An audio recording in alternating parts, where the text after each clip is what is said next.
What happened yesterday was not okay. It will never be something any of us will just accept as inevitable. Since 9/11, we, again along with our partners at the local, state, and federal level, have disrupted or prevented 24 plots against New York City. Countless lives have been saved. But none of that matters when 8 innocent lives are taken by a criminal committing a cowardly act driving a rental truck. We are working hard to get to the bottom of exactly what happened yesterday and why.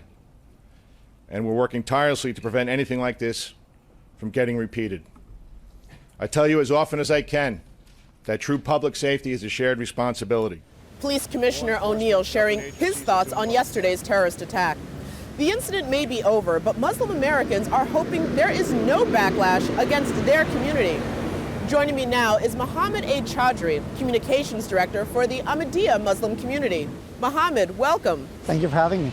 First thing I want to get, what was your reaction when you first heard of this terrorist attack in Lower Manhattan? When I heard about these terrorist attacks, the first reaction was a deep sense of loss and mourning as an American, because it was not too far from the World Trade Center, and I vividly recall that memory as well. And now this to happen again in New York City, a city that I love, was a deep sense of loss.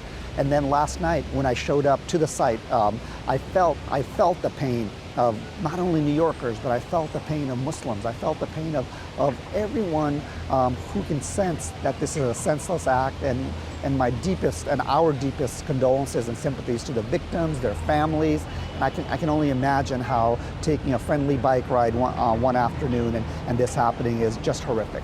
We've heard a lot of reaction from all different levels of government. At the city level, it's been called a lone wolf attack. At the federal level, the president has indicated that this is part of a larger, wider terrorist problem. It's a lot to unpack here, but most importantly, what is it that you would want people to know and understand about Muslim immigrants and Muslim Americans?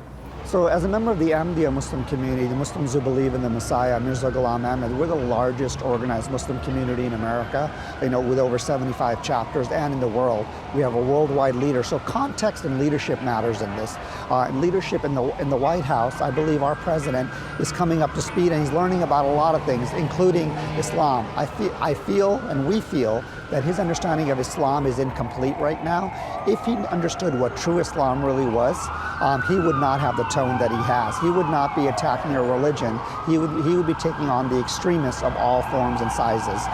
One of the ways he can do that is he can turn to the largest Muslim leader in the world, His Holiness Mirza Masroor Ahmad, the Khalifa of Islam, who has spoken out tirelessly against these extremists, and the way he's done it is a couple of ways. One is he has said that our mosques should be open, and police should come into all our mosques in America and Europe and beyond, because transparency leads to trust. Secondly, he has said that in order to have peace in the world, if we all want peace, we must all act with justice. We must follow the example of the Prophet Muhammad. We must want for others what we want for ourselves. And if our president understands those values, understands from a true leader what needs to happen, I believe he would have a different opinion of Islam. And thirdly, I would like to add that in America, because Muslims are against extremism, because 97% of the people killed by these extremists are Muslims. This is not a war against another religion. This is an ideology that sees no religion. We have launched a campaign called True Islam at trueislam.com, where we took the 11 points that the extremists use to manipulate youth in particular, and we're providing the counter narrative. We have coffee, cake, and True Islam across New York City every night, starting tonight, to make sure that people understand Islam, because 64% of Americans have never knowingly met a Muslim. If we can address the root cause of this issue, not only with Muslims and with Islamophobes and with average day Americans who want to understand Islam, I think that's the way we will end the extremism, but more importantly, we will keep America and New Yorkers safe. Well, that's incredibly important that you talk about reaching out and starting this incredibly important dialogue.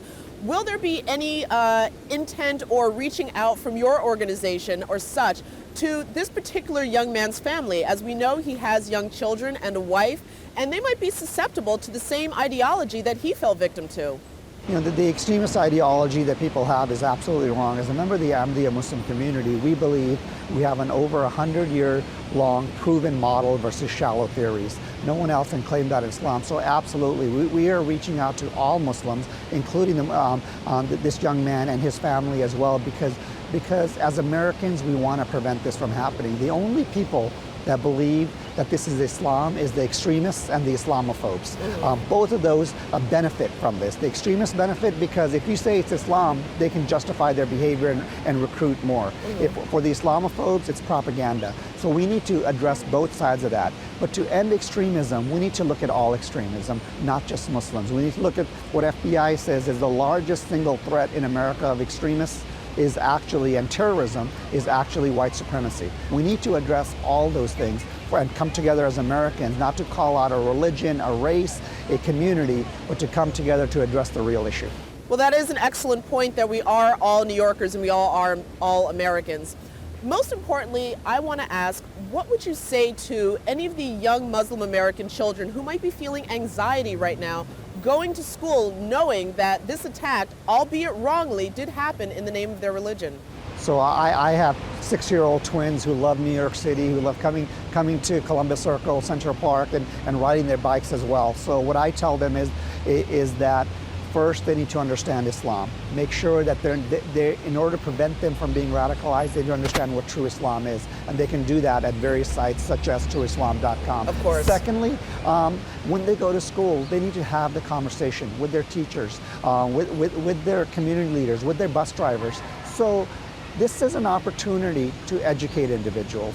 And I think the more the individuals around them are educated, the more likely they are to understand what true Islam is. I know many youth, very young, 6, 7, 8-year-old youth, who understand that this is not against their religion. When they understand Islam, when they hear the stories, it really allows them to understand that and join them. And then come together as a family, because we're all Americans. All right, well, Muhammed Chaudhry, I want to thank you so much for joining us on the program. It was a pleasure. Thank you. Thank you.